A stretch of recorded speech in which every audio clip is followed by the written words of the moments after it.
Hello friends, welcome to my YouTube channel legal and social awareness. मैं Karim Ahmad Siddiqui advocate. साथियों, आज के इस एपिसोड में मैं गिरफ्तारी से संबंधित बहुत ही महत्वपूर्ण कानूनी जानकारी के बारे में बातचीत करने जा रहा हूं। हाँ दोस्तों, अभी 18 अगस्त को 18 अगस्त 2022 को इलाहाबाद हाई कोर्ट के 2 जजों की बेंच ने शाहजहांपुर जिले के एक थाने के थाना अध्यक्ष को गलत गिरफ्तारी करने पर और सुप्रीम कोर्ट द्वारा गिरफ्तारी से संबंधित जो महत्वपूर्ण फैसले दिए गए हैं, जो प्रिंसिपल लेट डाउन किए गए हैं, उन प्रिंसिपल्स का उल्लंघन करने पर और सीआरपीसी के एक महत्वपूर्ण कानून का उल्लंघन करने पर 14 दिन की सजा सुनाने का आदेश पारित किया है। हाँ दोस्तों, तो आज की वीडियो में देखेंगे कि ऑनरेबल सुप्रीम कोर्ट की वो कौन सी गाइडलाइंस थी जिनका वायलेशन किया गया उस पुलिस ऑफिसर के द्वारा, और सीआरपीसी की वो कौन सी धारा थी जिसका वायलेशन करके यह गिरफ्तारी की गई, जिसको हाई कोर्ट ने गलत माना। बहुत ही ब्रीफ में बातचीत करते हैं, बहुत ही महत्वपूर्ण जानकारी है, इसलिए जुड़े रहे आखिरी तक। देखते हैं कि पूरा मामला क्या था और इस संबंध में क्या कुछ महत्वपूर्ण जानकारी है।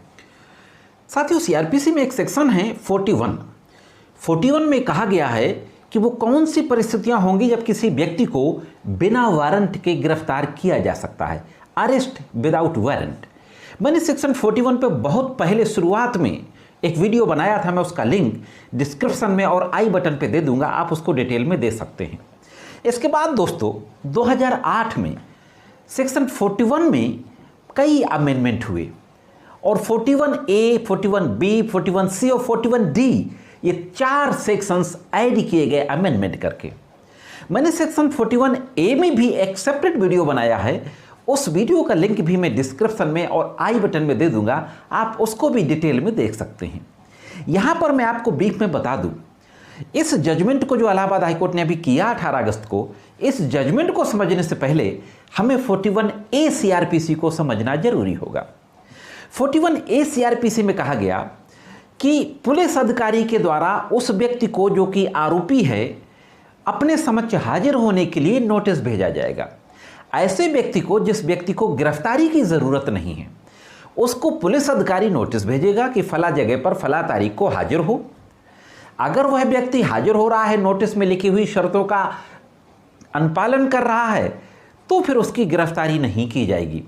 लेकिन अगर वह व्यक्ति नोटिस में लिखी हुई शर्तों का अनुपालन नहीं कर रहा है, टर्म्स एंड कंडीशंस को जो नोटिस में मेंशन है उनको ब्रीच कर रहा है, एवॉइड कर रहा है और अपनी आइडेंटिटी को छिपा रहा है, तो पुलिस अधिकारी गिरफ्तार भी कर सकता है। दोस्तों, इसी संबंध में 2014 में सुप्रीम कोर्ट ने एक महत्वपूर्ण जजमेंट पारित करते हुए अरेस्ट के संबंध में कई महत्वपूर्ण प्रिंसिपल लेट डाउन किए। यह केस था Arnesh Kumar versus state of Bihar. ये 2014 का मामला है। ये एक जर्नल है SCJ 219 पेज में, वॉल्यूम 6 में ये पब्लिश भी हुआ था। मैं डिटेल स्क्रीन पर दे दूंगा। यह गिरफ्तारी से संबंधित लैंडमार्क जजमेंट था सुप्रीम कोर्ट का।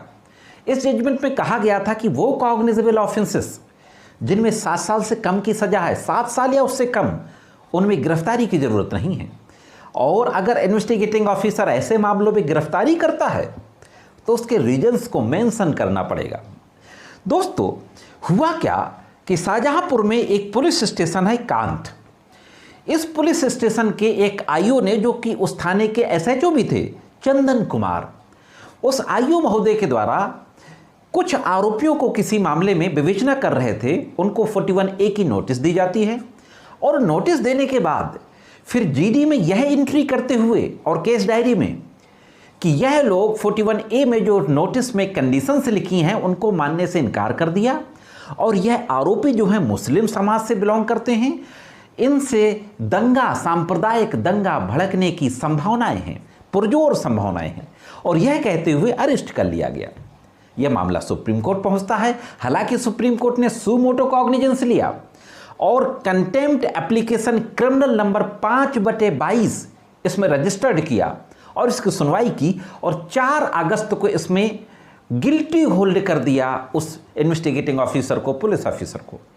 जब मामला हाईकोर्ट पहुंचता है तो हाईकोर्ट ने यह पाया कि संबंधित पुलिस अधिकारी ने जानबूझ करके सुप्रीम कोर्ट द्वारा प्रतिपादित सिद्धांत जो Arnesh Kumar versus state of Bihar में है, उन सिद्धांतों को बाईपास करते हुए 41A की जो स्प्रेट CRPC की इस कानून को बाईपास करते हुए और जानबूझकर गलत एंट्री करके आरोपी मुस्लिम हैं इसका फायदा लेते हुए जीडी पर मिसलीडिंग एंट्री की और दंगा भड़काने जैसी गलत एंट्री करके उनको गिरफ्तार किया, जबकि ऐसी कोई भी संभावनाएं मौजूद नहीं थी जिससे कि दंगा भड़क सकता हो।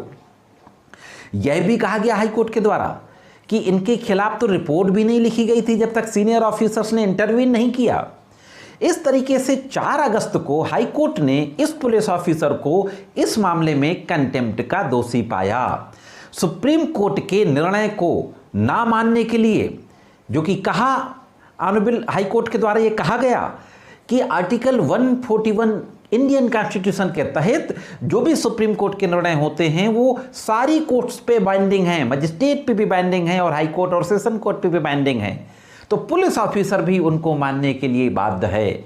तो इन्होंने ऑनरेबल सुप्रीम कोर्ट के जजमेंट्स को बाईपास किया, तो कंटेम्प्ट किया, क्रिमिनल कंटेम्प्ट किया और 14 दिन की सजा और 1000 रुपया जुर्माना ना अदा करने पर 1 वीक एक्स्ट्रा पनिशमेंट का आदेश पारित किया गया। दोस्तों साथियों, महत्वपूर्ण जो टिप्पणी की गई है आदेश पारित करते हुए, सजा का आदेश पारित करते हुए, कि in order to secure public respect and confidence in judicial process, यह ज़रूरी है कि अदालत इसको सजा दे।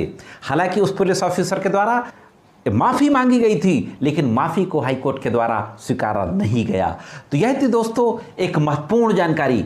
अगर कोई पुलिस ऑफिसर किसी को गलत गिरफ्तार करता है उन मामलों में जिनमें 7 साल या उससे कम की सज़ा है, ऐसे में अगर बिना किसी रीजन के गिरफ्तार कर रहा है तो आप इस जजमेंट के तहत कार्रवाई कर सकते हैं उसके विरुद्ध। दोस्तों ये जानकारी कैसे लगी कमेंट्स करके ज़रूर बताएं। आज के वीडियो में सिर्फ इतना ही। मिलते हैं किसी अन्य वीडियो में कानून की कुछ अन्य जानकारियों के साथ। तब तक कानून की विभिन्न तरीके की जानकारियों के लिए देखते रहें लीगल एंड सोशल अवेयरनेस।